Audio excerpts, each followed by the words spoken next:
Assalamualaikum warahmatullahi wabarakatuh. Sebelum saya memulai video pada kesempatan kali ini, saya akan memperkenalkan diri terlebih dahulu. Perkenalkan, nama saya Nur Mista Darman. Saya dari kelas 2E, jurusan Pendidikan Guru Sekolah Dasar Universitas Negeri Gorontalo. Pada video kali ini, saya akan menjelaskan sedikit tentang model-model pembelajaran pada anak sekolah dasar. Model yang pertama yaitu Number Head Together. Number Head Together adalah suatu metode belajar di mana setiap siswa diberi nomor, kemudian dibuat suatu kelompok, dan secara acak guru memanggil nomor dari siswa tersebut.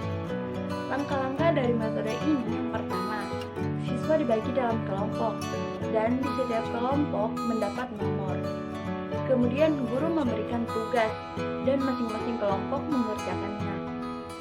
Ketiga, kelompok mendiskusikan jawaban yang benar dan memastikan tiap anggota kelompok dapat mengerjakannya dengan baik.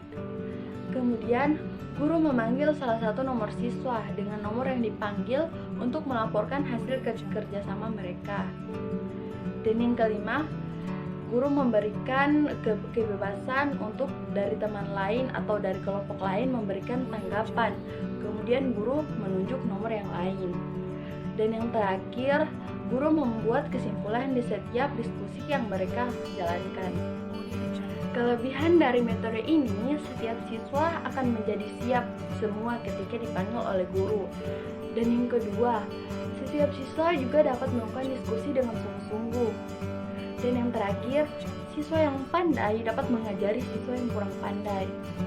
Namun, setiap ada kelebihan, pasti tetap ada kekurangan. Kekurangan yang pertama dari metode ini yaitu memungkinkan nomor yang dipanggil dapat berulang kali oleh guru. Dan yang kedua, tidak semua anggota kelompok dapat dipanggil oleh guru. Karena setiap kelompok yang dipanggil biasanya hanya diwakilkan. Metode yang kedua yaitu Picture and Picture. Picture and Picture adalah suatu metode belajar yang menggunakan gambar, kemudian dipasangkan atau diurutkan menjadi urutan yang logis. Langkah-langkah dari metode ini yang pertama, guru menyampaikan kompetensi yang ingin dicapai. Yang kedua, menyajikan materi sebagai bahan pengantar. Dan yang ketiga, guru menunjukkan atau memperhatikan gambar-gambar yang berkaitan dengan materi. Dan yang keempat, guru menunjuk ataupun memanggil siswa secara bergantian memasang atau mengurutkan gambar-gambar menjadi urutan yang logis. Kemudian yang kelima, guru menanyakan alasan atau dasar pemikiran urutan gambar yang siswa urutkan. Kemudian yang keenam, dari alasan atau urutan gambar tersebut, guru memulai menanamkan konsep materi sesuai dengan kompetensi yang ingin dicapai. Dan yang ketujuh, kesimpulan atau rangkuman dari materi tersebut. Kelebihan dari metode ini yang pertama, guru lebih mengetahui kemampuan masing-masing siswa. Dan yang kedua, melatih berpikir logis dan sistematis siswa. Namun, kekurangan dari metode ini adalah memakan banyak waktu ketika menggunakannya. Dan banyak siswa yang pasif ketika menggunakan metode ini. Skrip kooperatif.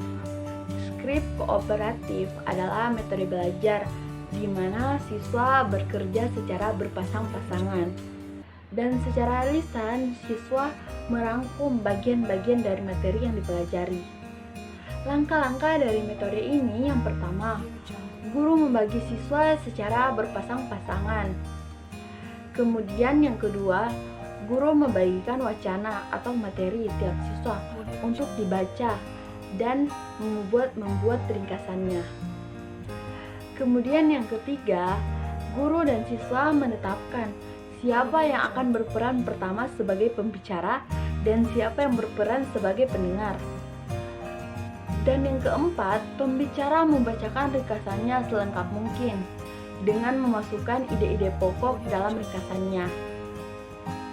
Sementara pendengar menyimak ataupun mengoreksi, bahkan menunjukkan ide-ide pokok yang menurutnya kurang lengkap dan bisa juga membantu mengingat atau menghafal ide-ide pokok dengan menghubungkan materi sebelumnya atau dengan materi lainnya.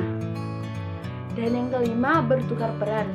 Semula pembicara ditukar menjadi pendengar atau sebaliknya, pendengar ditukar sebagai pembicara. Dan yang keenam, itu guru membuat kesimpulan dari ringkasan yang dibuat oleh mereka siswa secara berpasang-pasangan. Dan yang terakhir, guru membuat penutup dan menjelaskan kekurangan atau kelebihan yang dimiliki oleh setiap siswa yang telah menjelaskan rangkumannya. Kekurangan dari metode ini yang pertama, hanya dapat digunakan untuk mata pelajaran tertentu. Dan yang kedua, hanya dilakukan oleh 2 orang, tidak melibatkan seluruh kelas sehingga koreksi hanya terbatas pada 2 orang tersebut. Sekian dari video saya, lebih dan kurangnya saya mohon maaf. Wassalamualaikum warahmatullahi wabarakatuh.